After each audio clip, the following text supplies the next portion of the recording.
இந்த மாதம் ஆண்டவராகிய இயேசு நமக்கு வாக்கு கொடுக்கிறார்.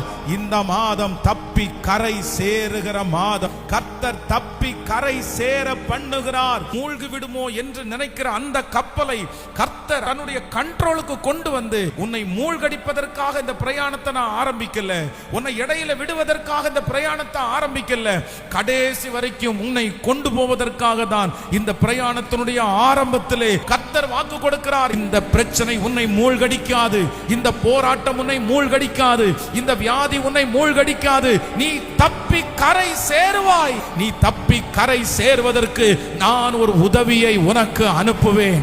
அவர் அனுப்புகிற முதல் உதவி, நான் உன்னை தைரியப்படுத்துவேன். இரண்டாவது உதவி, உனக்கு எதிராக இருக்கிறதை நான் சாதகமாய் மாற்றுவேன். மூன்றாவது உதவி, உனக்கு ஒரு கை அளவு மேகத்தை, ஒரு சிறிய உதவியை நான் உனக்கு கட்டளையிட்டு அந்த உதவியை வளர்த்து உன்னை நான் பயன்படுத்தி இவ்விதமாய் உன்னை தப்பி கரையேற பண்ணுகிற கர்த்தர். ஆமென். மூழ்கி போக மாட்டீங்க பிரதர், சிஸ்டர், மூழ்கி போக மாட்டீங்க. கரை சேர்க்கிற தகப்பன் இந்த மாதம் கையை பிடிச்சிருக்கிறாரு.